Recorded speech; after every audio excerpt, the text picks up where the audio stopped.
Zero Malabar സഭയിലെ കുർബാന തർക്കം അത് പുതിയ വഴിത്തിരിവിലേക്ക് മാറി.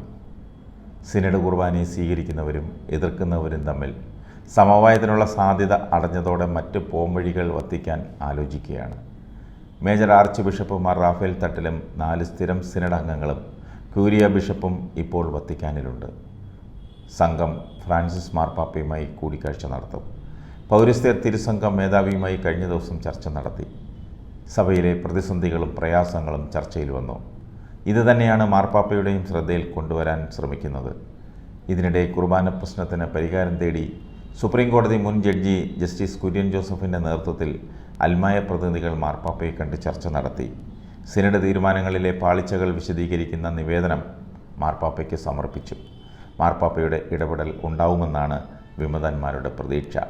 മറിച്ചൊരു തീരുമാനം വത്തിക്കാനിൽ നിന്നുണ്ടാകുന്നത് തടയാൻ ജനാഭിമുഖ കുർബാനയെ എതിർക്കുന്ന കൽദായ പക്ഷവും രംഗത്തെത്തിയിട്ടുണ്ട്.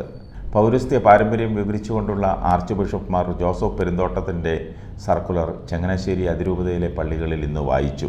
മാതൃസഭയുടെ വളർച്ചയിലും നേട്ടങ്ങളിലും സന്തോഷിക്കുമ്പോഴും ആഭ്യന്തരമായ ചില പ്രശ്നങ്ങൾ സഭാമാതാവിനെ വേദനിപ്പിക്കുന്നതായി മാർ പെരുന്തോട്ടം സർക്കുലറിൽ വ്യക്തമാക്കുന്നു.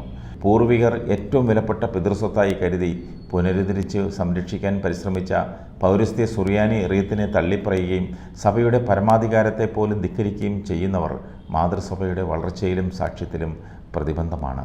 സമുദായത്തിൻ്റെ പൊതുനന്മയും ഭാവിയും കണക്കിലെടുക്കാതെ സ്വാർത്ഥ താൽപ്പര്യങ്ങൾക്ക് മുൻഗണന കൊടുക്കുന്ന സഭാമക്കളുടെ നിസ്സംഗത മനോഭാവവും സഭയുടെയും സമുദായത്തിൻ്റെയും ഭാവി ഇരുളടഞ്ഞതാക്കുന്നുവെന്നും 20-ാം തീയതി നടക്കുന്ന 138ാമത് അതിരൂപത ദിനാചരണത്തോടനുബന്ധിച്ച് പുറപ്പെടുവിച്ച സർക്കുലറിൽ പറയുന്നു. 3 നൂറ്റാണ്ടോളം പൗരസ്ത്യ സുറിയാനി റീത്തുകാരായ മാർത്തോമ നസ്രാണികൾക്ക് പാശ്ചാത്യ ലത്തീൻ ഭരണത്തിന് കീഴിൽ കഴിയേണ്ടി വന്നു. ഇക്കാലത്ത് മാർത്തോമ നസ്രാണികളെയും ലത്തീൻ സഭയുടെ ഒരു ഭാഗമെന്ന പോലെ അധികാരികൾ കരുതിപ്പോന്നു. അതിനാൽ സഭയ്ക്ക് സ്വന്തം തനിമയിലും വ്യക്തിത്വത്തിലും വളർന്ന് വികസിക്കാനായില്ല.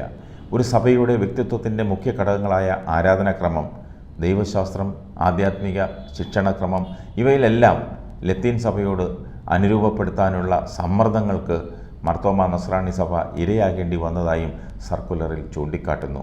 അതേസമയം ലത്തീൻ പൈതൃകം പൂർണ്ണമായി തിരസ്കരിച്ചുള്ള സമ്പൂർണ്ണ കൽദായവൽക്കരണത്തെ എറണാകുളം അങ്കമാലി അതിരൂപത ശക്തമായി എതിർക്കുകയാണ്. ജനാഭിമുഖ കുർബാന അനുവദിക്കാതെയും അതിരൂപതയുടെ കാനൂനിക സമിതികളോടൊന്നും ആലോചിച്ച് സമ്മതം വാങ്ങാതെയും അതിരൂപതയുടെ പേര് മാറ്റാനോ സീറോ മലബാർ സഭയുടെ ആസ്ഥാന രൂപത എന്ന പദവി എടുത്തു കളയാനോ സഭയുടെ ആസ്ഥാന ദേവാലയം എറണാകുളത്ത് നിന്നും മാറ്റാനോ സമ്മതിക്കില്ലെന്നും വൈദിക യോഗം ഏകകണ്ഠമായി തീരുമാനിച്ചിട്ടുണ്ട്. മേജർ ആർക്കി എപ്പിസ്കോപ്പൽ സഭയായി ഉയർത്തിയപ്പോൾ ജോൺ പോൾ രണ്ടാമൻ മാർപ്പാപ്പയാണ് സഭയുടെ പേര് എറണാകുളം അങ്കമാലി മേജർ ആർക്കി എപ്പിസ്കോപ്പൽ സഭയെന്ന് മാറ്റിയത്. ആ പേരിൽ തന്നെ സീറോ മലബാർ സഭ അറിയപ്പെടണം. അത് മാറ്റാനുള്ള സീറോ മലബാർ സഭയുടെ തീരുമാനത്തിനെതിരെ കാനൂനികമായും കോടതിയിലും നേരിടും. ഇതേക്കുറിച്ചുള്ള എറണാകുളം അതിരൂപതയിലെ വൈദികരുടെ അഭിപ്രായം മാർപ്പാപ്പയെ അറിയിച്ചിട്ടുമുണ്ട്. മാർ റാഫേൽ തട്ടിൽ 19-ാം തീയതി വരെ വത്തിക്കാനിലുണ്ട്.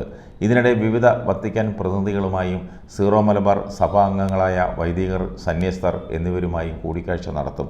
19-ാം തീയതി ദിവ്യബലിയും അർപ്പിച്ച ശേഷം സംഘം വത്തിക്കാനിൽ നിന്ന് മടങ്ങും. സ്ഥാനാരോഹണത്തിന് ശേഷം ആദ്യമായാണ് മാർ റാഫേൽ തട്ടിൽ മാർപ്പാപ്പയെ സന്ദർശിക്കുന്നത്. ഏതായാലും വത്തിക്കാനിൽ നിന്നും ആരോഗ്യകരമായ ഒരു തീരുമാനം പ്രതീക്ഷിച്ചിരിക്കുകയാണ് സീറോ മലബാർ സഭാ വിശ്വാസികളും വൈദികരും.